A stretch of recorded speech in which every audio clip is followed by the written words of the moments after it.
الرحمن الرحیم حامیم تنزیل الکتاب من اللہ العزیز الحکیم ان فی السماوات والارض لآیات للمؤمنین وفی خلقکم وما یبث من دابۃ آیات لقوم یوقنون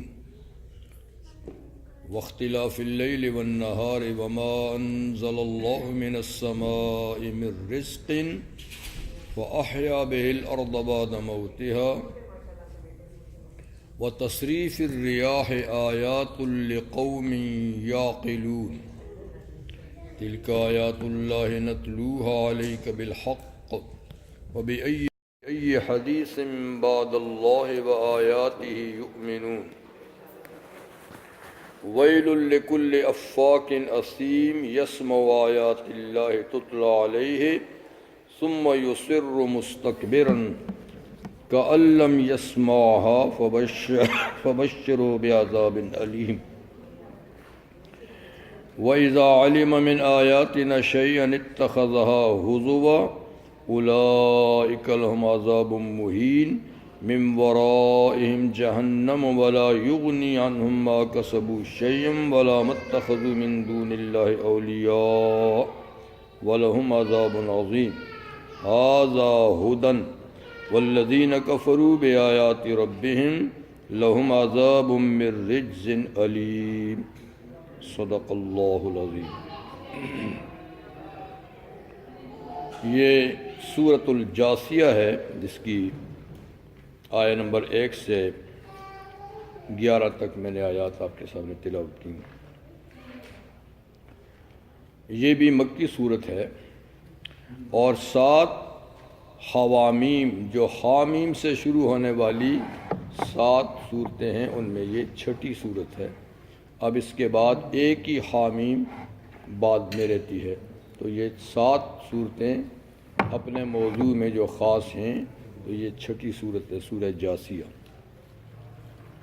جاثیہ کا لفظ اس صورت میں آگے چل کر آنے والا ہے، اسی سے اس کا نام ہے جاثیہ، اور جاثیہ کا معنی ہے گھٹنوں کے بل بیٹھنا۔ گھٹنوں کے بل، جیسے آگے آئے گا وَتَرَىٰ كُلَّ أُمَّةٍ جَاثِيَةً، قیامت کے دن ہر امت کو آپ دیکھو گے وہ گھٹنوں کے بل ہوگی اللہ کے سامنے۔ آج تو اکڑتے پھرتے ہیں، اس دن سب گھٹنوں کے بل جھکے ہوئے ہوں گے۔ تو اس صورت کا آغاز بھی حامیم سے ہے، اور حامیم حروف مقطعات میں سے جس کا واقعی معنی اللہ ہی جانتے ہیں۔ بعض یہ بھی کہتے ہیں کہ حامیم اللہ کے ناموں میں سے ایک نام ہے، لیکن زیادہ مشہور بات یہی ہے کہ یہ حروف مقطعات میں سے ہے اور اس کا معنی اللہ ہی جانتے ہیں۔ یہ صورت مکی ہے، تو مکی صورتوں کا موضوع ایک ہی ہوتا ہے تقریباً، وہ توحید، رسالت، معاد اور قرآن حکیم اور وحی الہی کی سچائی۔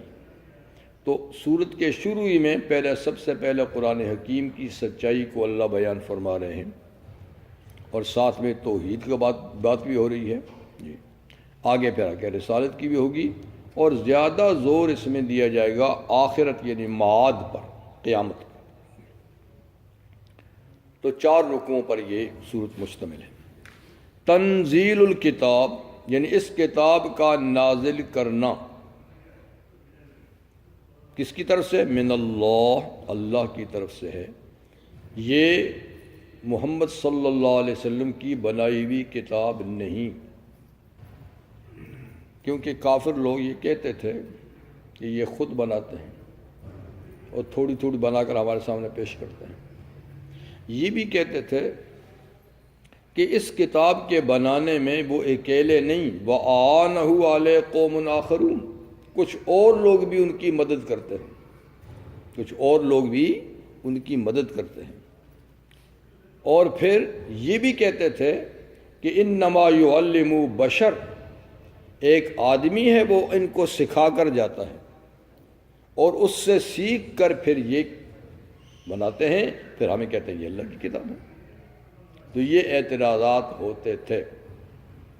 اللہ نے جا وجہ اس کا جواب بھی دیا ہے کہ جس آدمی کی طرف تم نسبت کرتے ہو کہ وہ ان کو سکھا کر جاتا ہے، لسان الذی یلحدون الیہ اعجمی، اس شخص کی تو زبان ہی عربی نہیں ہے، اس کی زبان تو غیر عربی ہے، کوئی اور زبان ہے۔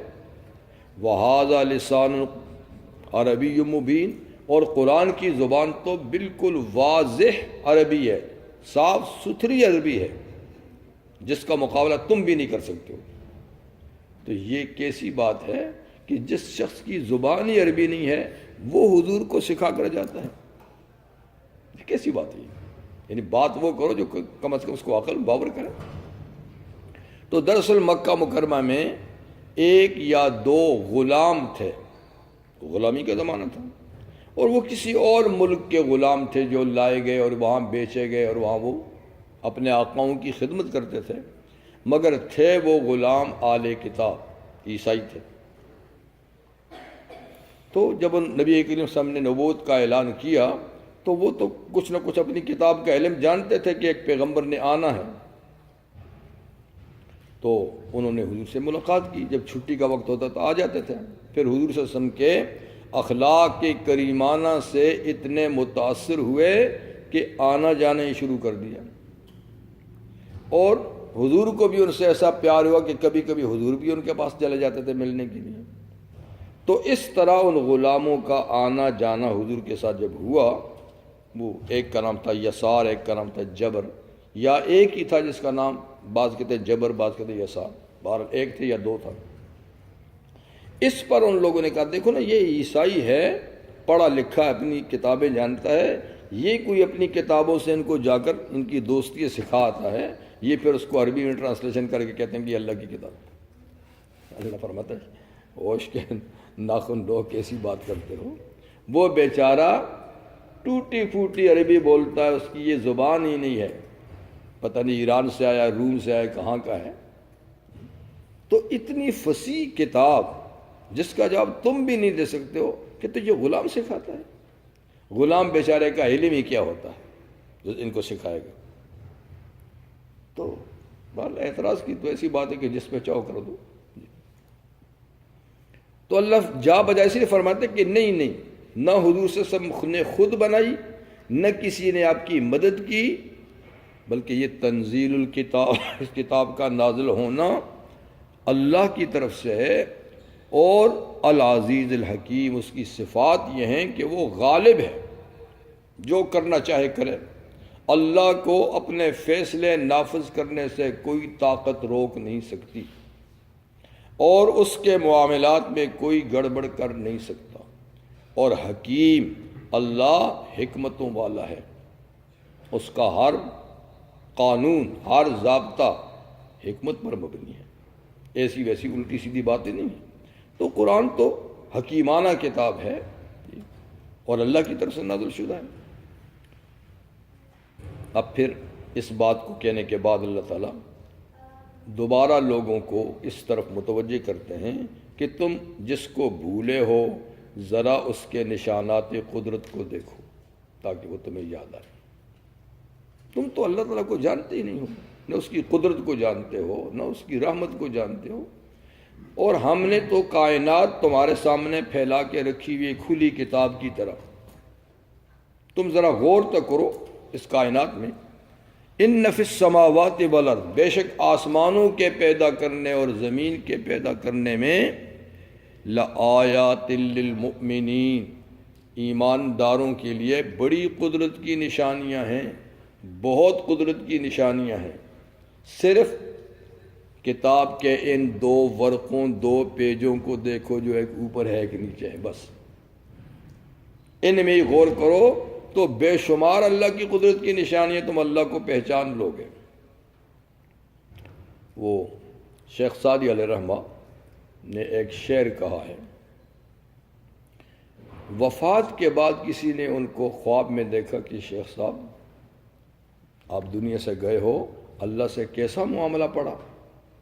انہوں نے کہا یار بس ایک شعر پر خدا نے بخش دیا، ایک شعر میں نے کہا تھا، مطلب کہ وہ تو عالم فاضل تھے، پتہ نہیں کتنے ہی کام کیے ہوں گے، کتنی نیکیاں کی ہوں گی، لیکن بس پر اللہ نے کچھ نہیں پوچھا، میں نے ایک شعر کہا تھا اسی پر فیصلہ کر دیا، بخش دیا۔ وہ شعر کیا ہے؟ برگ درختان سبز در نظر ہوشیار، برگ درختان سبز در نظر ہوشیار، ہر ورق دفتر معرفتی کردگار۔ کردگار اللہ کو کہتے ہیں فارسی میں۔ شیخ صاحب فرماتے ہیں درختوں کے یہ ہرے پتے، درختوں کے یہ سبز پتے، برگ پتا، درختان سبز، سبز ہرے درختوں کے پتے، کہتے ہیں دیکھو تو ہر ورقی دفتر ہے، ہر پتا ایک لائبریری ہے، ہر پتا ایک دفتر ہے معرفت کردگار، اللہ کی پہچان کے لیے۔ ایک پتا ہی اٹھا کر دیکھو، اس کو دیکھتے رہو تو تم اللہ کو پہچان لو گے۔ اللہ کی معرفت کے لیے ایک پتا کافی ہے۔ کہتے ہیں اس شعر پہ میرا فیصلہ کر دیا جائے کہ تم نے میری طرف متوجہ کرنے کے لیے کیسی بات کہی۔ تو وَإِنَّ مِنَ الشِّعْرِ لَحِکْمَةً، بعض اشعار حکمت سے معمور ہوتے ہیں۔ اقبال نے ایک شعر کہا، وہ بھی سنا دوں۔ کہتے ہیں کہ اس نے بھی پتا پتا کہا ہے، لیکن میں نے اس کو چینج کر کے ذرہ ذرہ بنا دیا۔ وہ کہتے ہیں پتے پتے سے آیا ہے طرز تحریر ازل، لالا زاروں میں نظر کر اور کوہساروں کو دیکھ۔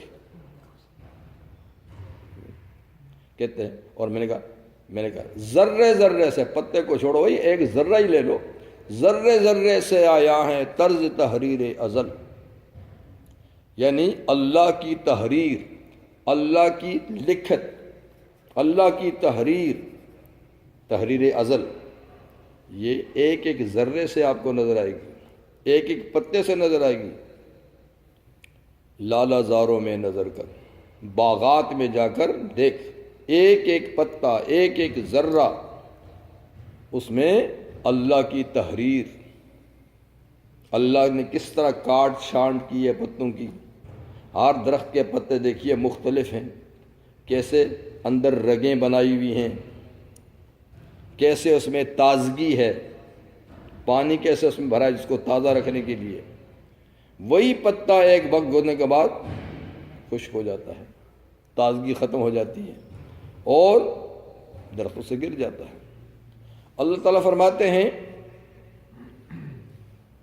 کہ کوئی پتا زمین پہ نہیں گرتا اللہ کے علم اور حکم کے بغیر۔ جب کوئی پتا خشک ہوتا ہے تو خشک بھی اس کے حکم سے ہوتا ہے، اور پھر وہ ٹوٹتا ہے تو اللہ کو پتہ ہے ٹوٹ رہا ہے، پھر کس جگہ میں گرتا ہے اللہ کو پتہ ہے کہاں گر رہا ہے، پھر ہوا اس کو اڑا کر کہاں کہاں لے جاتی ہے، اللہ کو ساری چیزوں کو پتہ ہے۔ وَمَا تَسْقُطُ مِن وَرَقَةٍ إِلَّا يَعْلَمُهَا، کوئی پتا زمین پہ نہیں گرتا مگر اللہ جانتا ہے، پتا گر گیا۔ وَلَا حَبَّةٍ فِي ظُلُمَاتِ الْأَرْضِ، اور کوئی دانہ، کوئی گٹھلی زمین کے اندھیروں میں، مٹی کے منو مٹی کے نیچے وہ نہیں ہوتی۔ وَلَا حَبَّةٍ فِي ظُلُمَاتِ الْأَرْضِ وَلَا رَطْبٍ وَلَا يَابِسٍ، اور کوئی تازہ اور خشک چیز ایسی نہیں الا فی کتاب مبین، مگر وہ اللہ کے علم میں ہے۔ ایسا اللہ کا علم ہے۔ وَمَا يَعْزُبُ عَن رَّبِّكَ مِن مِّثْقَالِ ذَرَّةٍ، تیرے رب سے ایک ذرے کے برابر چیز بھی پوشیدہ نہیں۔ اگر یہ ساری چیزیں آدمی ذہن میں رکھے تو پھر تو نا بڑے بڑے جرائم سے رک جائے گا۔ ابھی تو ہم کہتے ہیں یار اکیلے میں کر لو یہ کام، کوئی دیکھ نہیں، ہم تو کہتے ہیں یہ دیکھ نہیں رہا، یہ دیکھ نہیں رہا، وہ تو دیکھ رہا، لیکن ادھر دھیان ہی نہیں جاتا، ادھر خیال ہی نہیں جاتا۔ آدمی کو دیکھ کے تو کام سے رک جائیں گے، اور اللہ دیکھ رہا ہے اس کا تصور ہی نہیں۔ تو فرماتے ہیں لَآیَاتٍ لِقَوْمٍ یُؤْمِنُونَ، زمین آسمان اور اس کی مخلوق میں ایک نہیں بے شمار نشانیاں ہیں مومنوں کے لیے، جو مانتے ہیں، جو نہیں مانتے ان کے لیے تو کچھ بھی نہیں۔ کا دور کیوں جاتے ہو؟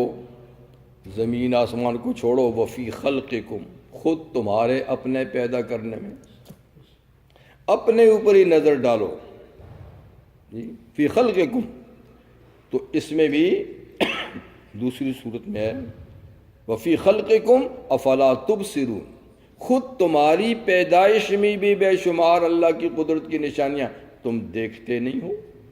ذرا جھانک کے دیکھو، تھوڑا سا گردن نیچے دکھا کر اپنی پیدائش شروع سے لے کر اب تک جو صورتحال ہے اس کو دیکھو، یہیں سے پتہ چل جائے گا۔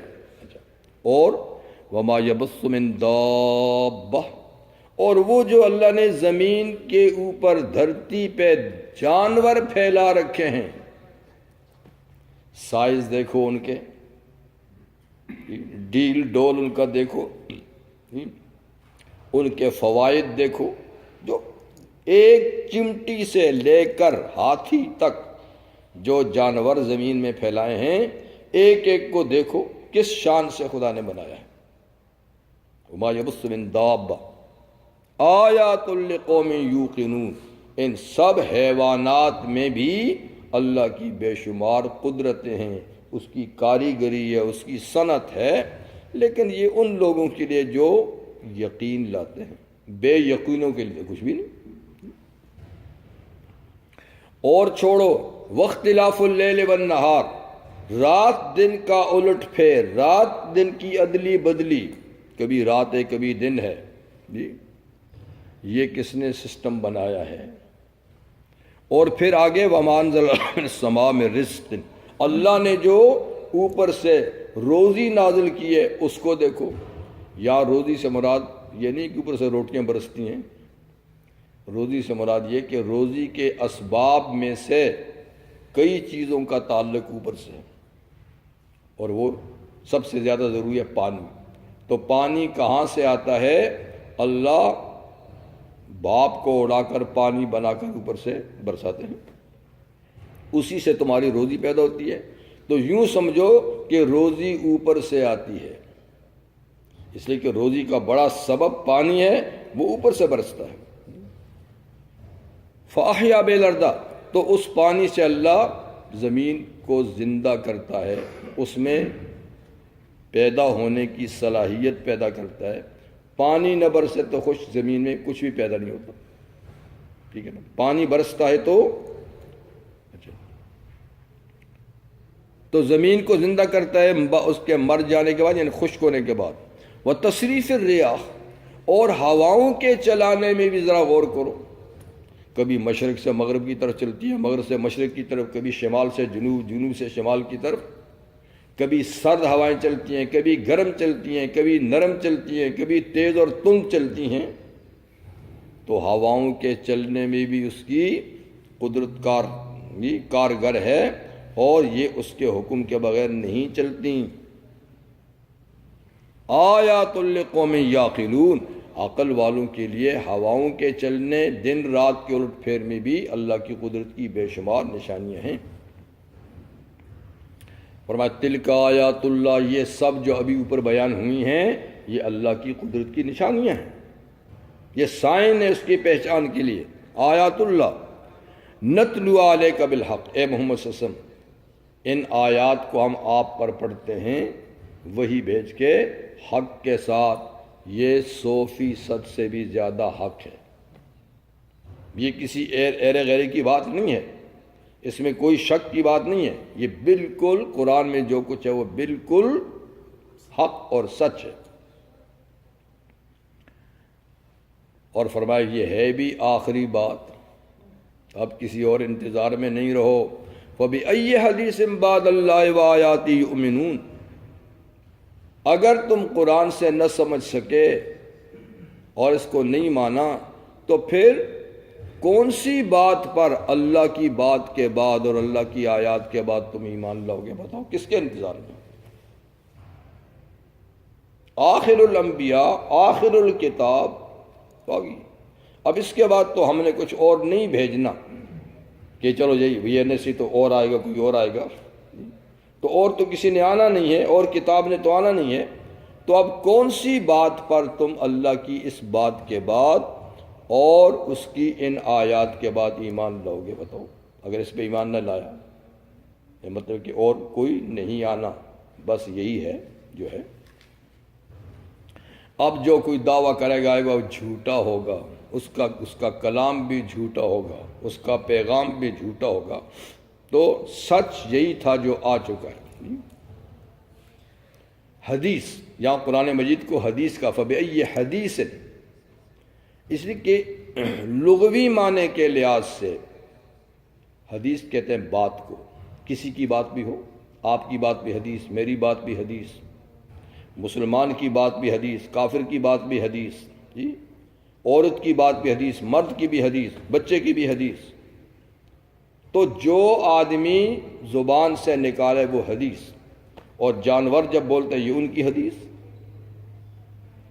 اور جو اللہ بات کرتے ہیں وہ بھی حدیث۔ تو لغوی معنی کے لحاظ سے حدیث کہتے ہیں بات کو، اس لحاظ سے قرآن بھی حدیث ہے، حضور کا ارشاد بھی حدیث ہے، کسی اور کی بات ہو بھی حدیث ہے، اور قرآن مجید میں یہ سارے معنی استعمال ہوئے۔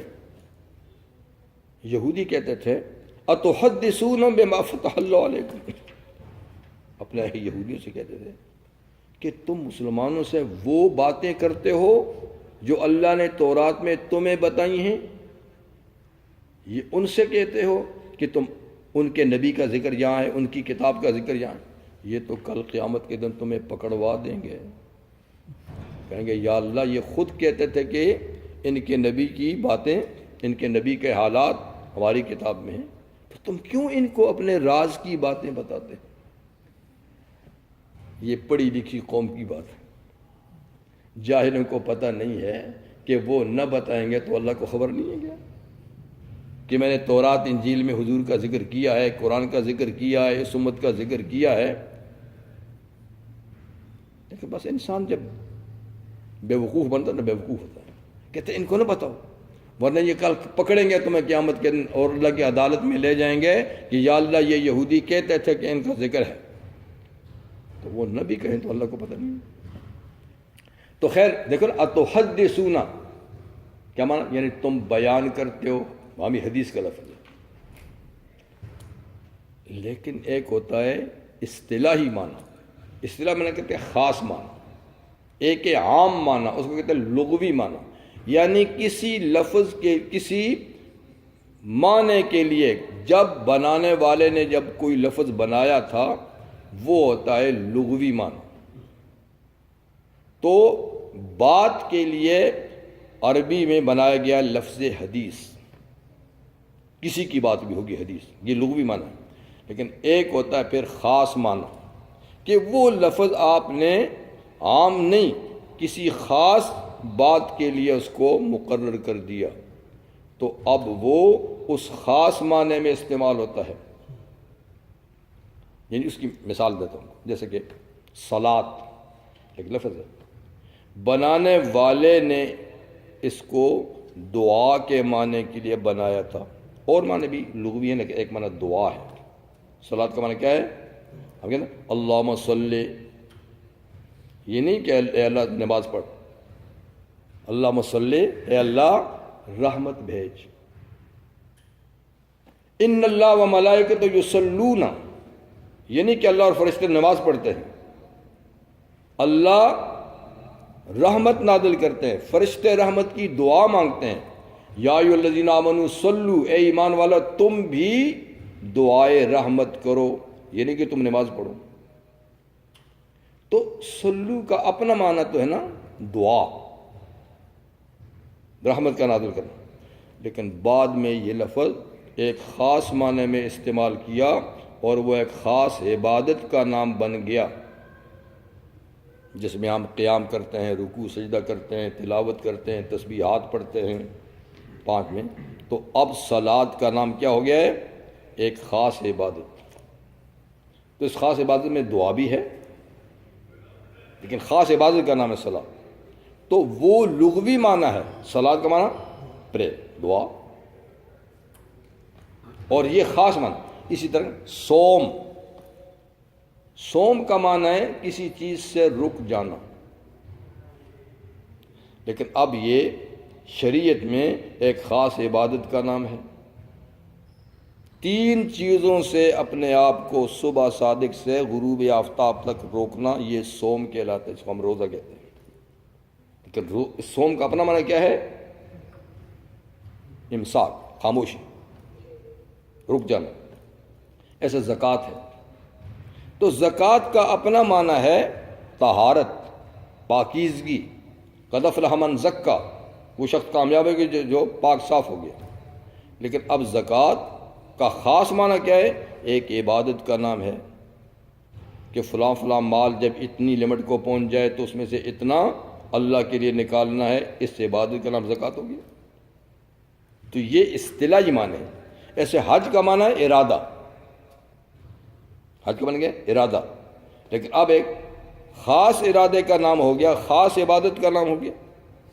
تو اس طرح حدیث کا لغوی معنی تو ہے بات، اس لحاظ سے قرآن بھی حدیث ہے، حضور کا ارشاد بھی حدیث ہے، آپ کی میری بات بھی حدیث ہے۔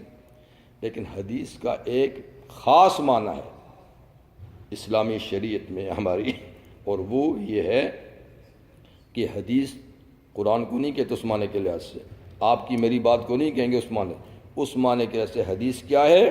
نبی کریم علیہ السلام نے جو فرمایا وہ حدیث ہے، جو آپ نے عمل کیا وہ حدیث ہے، اور جو چیز آپ کے سامنے کسی نے کی اور آپ نے اس کو روکا نہیں وہ بھی حدیث ہے، اور جو چیزیں نبی کریم صلی اللہ علیہ وسلم سے متعلق ہیں ان کو کوئی آدمی بیان کرے اس کو بھی حدیث کہیں گے۔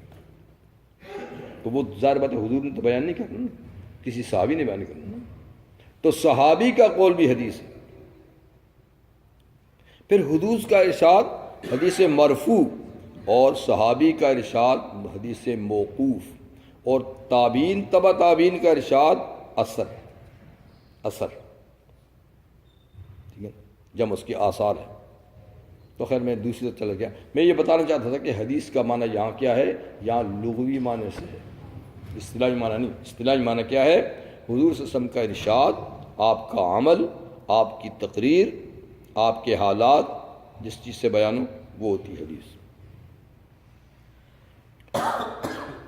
ویل لکل افاک نسیم، اللہ تعالیٰ فرماتے ہیں ویل، تباہی اور بربادی ہے، ویل کا معنی تباہی اور بربادی ہے، لکل افاک نسیم، ہر بہت جھوٹے اور گناہ گار کے لیے، جو بہت جھوٹ بولتا ہے، اور افاک افک سے ہے، افک کا معنی جھوٹ کرنا، اور افاق اس کا مبالغہ یعنی بڑا جھوٹا، بڑا جھوٹا۔ تو ویل ہے، تباہی ہے ہر اس شخص کے لیے، افاق اثیم، جو بڑا ہی دروغ گو اور بڑا ہی گناہ گار ہے۔ اثیم کا معنی گناہ گار، وہ بڑا جھوٹا اور بڑا گناہ گار کون؟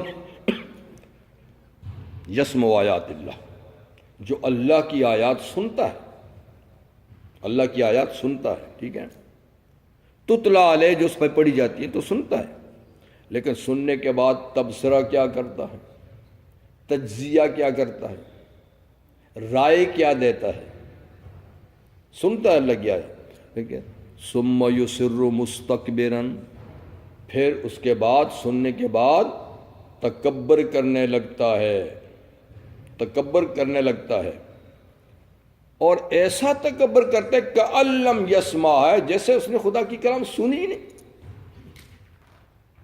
سننے کے بعد ایسا تکبر کرتا ہے جیسے اس نے سنی ہی نہیں، کأن لم یسمع۔ اچھا جی، فبشر بعذاب علیم، ایسے متکبر کو جو اللہ کی کلام سن کے انسنی کرتا ہے، اس کو اے نبی خبر دے دیجئے عذاب علیم کی۔ اچھا کب تک اکڑے گا؟ ایک دن میرے پاس آنا، دیکھ رہے، اس کو عذاب علیم کی خبر دیجیے۔ یہی افاق اسیم، بڑا دروغ گو، بڑا گناہ گار، اس کا حال یہ کہ وَإِذَا عَلِمَ مِنْ آیَاتِنَا شَيْئًا، جب یہ ہماری آیات میں سے کچھ جانتا ہے، کچھ اس کو آیات بتائی جاتی ہیں جانتا ہے تو جان کے مانتا نہیں ہے، اتخذا ہزوا، اس کا مذاق اڑاتا ہے۔ جب ہماری آیتوں میں سے کوئی آیت اس کو بتائی جاتی ہے تو کیا کرتا ہے؟ اس کا مذاق اڑاتا ہے۔ وہ ایک نضر بن حارث تھا مشرک مکہ کا، وہ کہتا تھا اس میں کون سی کمال کی بات ہے، ایسی کلام تو میں بھی کر سکتا ہوں، ایسی کلام تو میں بھی کر سکتا ہوں۔ اور پھر یہ مختلف قسم کی آیات اور حروف کا مذاق اڑاتے تھے۔ دیکھو جی قرآن میں گائے ہے، گائے بقرہ، کہتے یہ گائے میری ہوگی، یہ کہتے یہ گائے میری ہوگی۔ جانوروں کے نام سے بھی تو کچھ صورتیں ہیں نا، جیسے نمل چمٹی، نحل شہد کی مکھی، عنکبوت مکڑی، ان کے نام پہ صورت ہے نا۔ تو دیکھا یہ اللہ کی کلام ہے۔ کہتا ہے ایسی معمولی چیزوں کا اللہ نام لے، وہ مکڑی مکھی ان چیزوں کا نام اللہ کی کلام میں ہو۔ بے وقوف نہیں جانتے کہ اللہ نے جب اس کو پیدا کیا تو نام لینے میں کون سی بات ہے۔ اگر اس کی شان کے خلاف ہوتا ان کا نام لینا تو پیدا ہی کیوں کرتا؟ جب پیدا کی ہے تو نام لینے میں کیا بات ہے؟ اور پھر دوسری بات یہ فرمایا کہ ان چیزوں کا جب ہم نے نام لیا ہے تو کوئی کمالات بیان نہیں کیا، ہم نے کوئی کسی انہی جیسی چیز کی مثال دی ہے۔ تو مثال ہمیشہ ممثل لہو کے مطابق ہوتی ہے۔ چیز معمولی ہوگی تو مثال بھی تو معمولی سے دیں گے۔ تو ہم نے مثالیں دی ہیں، اور حکمت کا تقاضا یہ ہے کہ جس چیز کی مثال دینی ہے چیز اسی جیسی ہونی چاہیے۔ اب کام تو مکڑی ایسا اور ہم ہاتھی سے مثال دیتے ہیں، کیسی بات ہے؟ تو اس قسم کے اعتراض کرتے تھے، اس میں مکھی کا کیوں ذکر ہے، مکڑی کا کیوں ذکر ہے، گائے کا کیوں ذکر ہے؟ اتخذا ہزوا، مذاق اڑاتے تھے۔ اولئک لہم عذاب مہین، ان لوگوں کے لیے ذلیل کرنے والا عذاب ہے۔ جب یہ عذاب کے شکنجے میں جکڑے جائیں گے تو ان کے لیے ذلیل کرنے والا عذاب ہے۔ دنیا میں یہ تو دنیا میں ہوگا، شکست ہوگی، مارے جائیں گے وغیرہ وغیرہ۔ اور من ورائم جہنم، اور پھر آگے تو جہنم ہے۔ اگر کوئی ایسا دنیا میں بچ بھی گیا کسی سزا سے، آگے تو جہنم ہے، اس سے کیسے بچے گا؟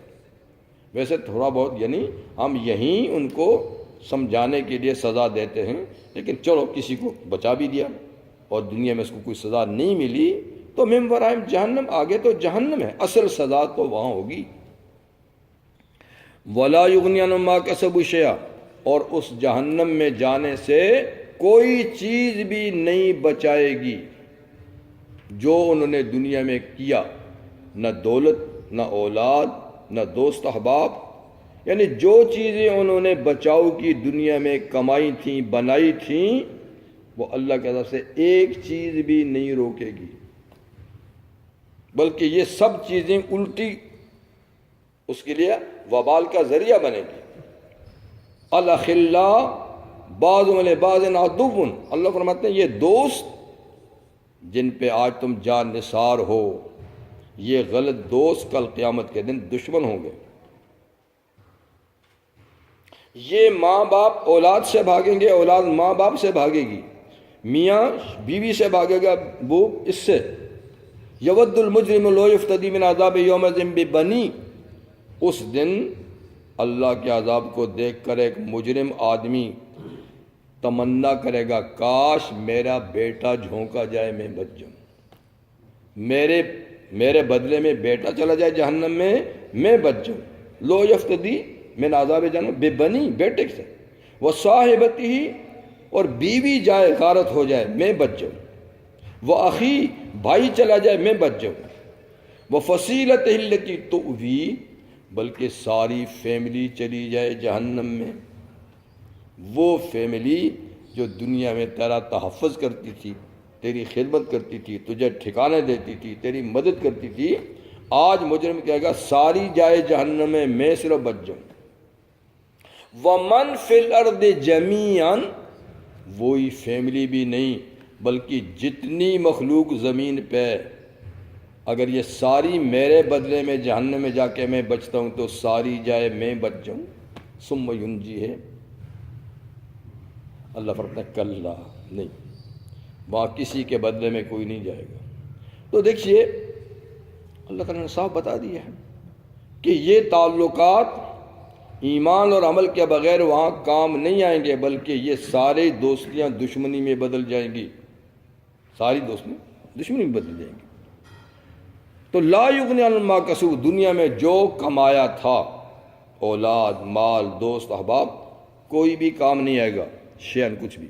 وَلَا مَتَّخَذُوا مِن دُونِ اللَّهِ اولیاء، اور وہ بھی جو دنیا میں تم نے کارساز بنائے تھے خدا کو چھوڑ کر، جن کی نظر و نیاز دیتے تھے، جن کی پوجا پاٹ کرتے تھے، وہ بھی نظریں چرا لیں گے، ہم تمہیں جانتے ہی نہیں ہیں۔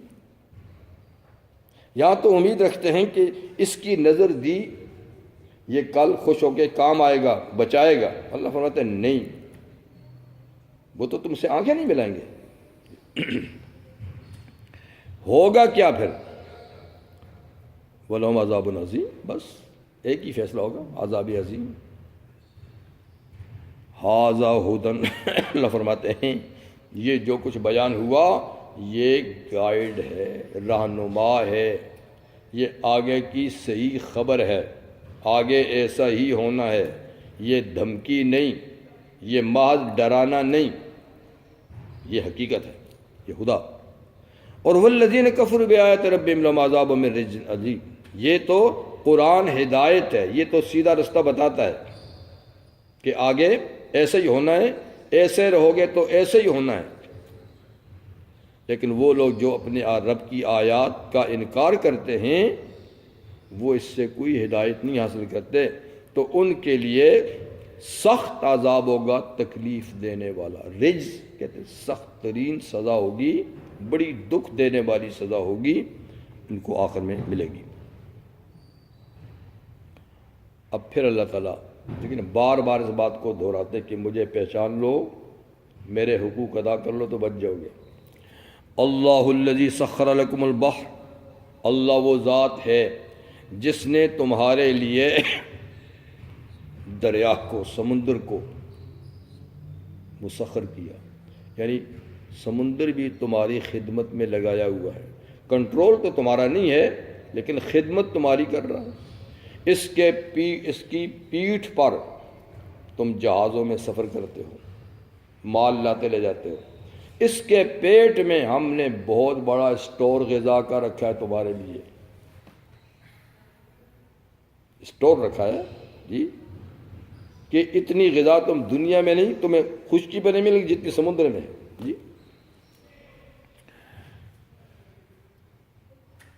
لِتَجْرِيَ الْفُلْكُ فِيهِ بِأَمْرِهِ، تاکہ اللہ کے حکم سے تمہاری جہاز اس کی سطح پہ چلے۔ تو اللہ نے اس کی سطح ایسی بنائی ہے کہ تمہارے جہاز اس پر چلتے ہیں۔ وَلِتَبْتَغُوا مِنْ فَضْلِهِ، اور ان جہازوں کے آنے جانے سے تم اللہ کا فضل یعنی روزی تلاش کرو، ایک ملک سے دوسرے، ایک علاقے سے دوسرے علاقے کے بزنس تجارت ہو۔ وَلَعَلَّكُمْ تَشْكُرُونَ، اور ایسا کر کے تم اللہ کے شکر گزار بنو۔ کام تو اس لیے کیا تھا کہ سفر کرو، سامان لاؤ لے جاؤ، اور پھر اللہ کا شکر ادا کرو۔ ہم نے تو سمندر دریا اس لیے بنائے، لیکن تم جو کچھ سمندر کی سطح پہ کرتے ہو تمہیں پتہ ہے۔ موت کی کشتی پہ بیٹھ کے جو تمہارے کام ہوتے ہیں تم جانتے ہو، پھر بھی ہم تمہاری کشتی کو پار لگا دیتے ہیں۔ کیا کچھ نہیں ہوتا جہازوں میں، کیا خرافات میں، تو شکر تو کہاں، وہاں تو کتنا کفران نعمت ہوتا ہے۔ وَسَخَّرَ لَكُم مَّا فِي السَّمَاوَاتِ وَمَا فِي الْأَرْضِ جَمِيعًا مِّنْهُ، اچھا، اور مسخر کر دیا یعنی تمہاری خدمت میں لگا دیا، تمہارے کام میں لگا دیا، جو کچھ آسمانوں میں وہ بھی، جو کچھ زمین میں وہ بھی تمہاری خدمت کے لیے لگایا۔ بتائیے کہ اب سب کچھ اللہ فرماتا ہے آسمانوں میں جو مخلوق ہے، زمین میں جو مخلوق ہے، یہ سب تمہاری خدمت میں لگائے ہوئے ہیں، تم مخدوم ہو، یہ سب خادم ہیں۔ اور فرمایا جمیعا منہ، یہ ساری چیزیں اللہ کی طرف سے ہی تمہاری ڈیوٹی میں لگائی ہوئی، جمیعا منہ، سب کچھ اللہ کی طرف سے تمہاری ڈیوٹی میں لگا ہوا۔ ایک تمہیں کہا ہے کہ میری تھوڑی سی ڈیوٹی ہے، یہ سب تمہاری ڈیوٹی خدمت کریں گے، تم کو تھوڑا سا وقت کا کہا ہے کہ تم میری ڈیوٹی کرو، تم وہ بھی نہیں کرتے ہو، اس میں بھی تم یعنی غرور اور تکبر کرتے ہو، تو بتاؤ پھر تمہارا کیا بدلہ ہونا چاہیے کہ سب کچھ تمہارے لیے بنایا اور تم کو تھوڑا سا وقت کہا کہ یہ ہمیں دو۔ ایک رمضان کا مہینہ روزہ رکھو، دن میں 5 وقت نماز پڑھ لو، توفیق ہے تو زکوٰۃ دو، توفیق ہے تو حج کرو، وہ توفیق پر ہے دونوں، نہیں تو وہ بھی چھٹی ہے۔ تو کرنے کے 2 ہی کام سب کے لیے، نماز اور روزہ، وہ بھی تم نہیں کرتے ہو تو تم اپنی سزا خود ہی تجویز کرو، کیا ہونا چاہیے؟ جمیعا منہ۔ اچھا، ان فی ذلک لآیات لقوم یتفکرون، اس میں بھی اللہ کی قدرت کی نشانیاں ہیں جو ہم نے تم کو بتایا۔ یہ زمین آسمان کی چیزیں تمہاری خدمت لگیں ہیں، لیکن ان لوگوں کے لیے جو سوچتے ہیں، ہر چیز کے بارے میں سوچتے ہیں، تو ان کے لیے تو نشانی ہے۔ جو سوچتا ہی نہیں ہے اس کے لیے کیا نشانی ہوگی؟ اور یہی بس کرتے ہیں، مجھے تھوڑا سا کام ہے، ٹھیک ہے، تو اس لیے جی تو 20 منٹ ہم انشاءاللہ نکل جائیں گے۔ سبحانک اللہم وبحمدک، اشہد ان لا الہ الا انت، استغفرک و اتوب الیک۔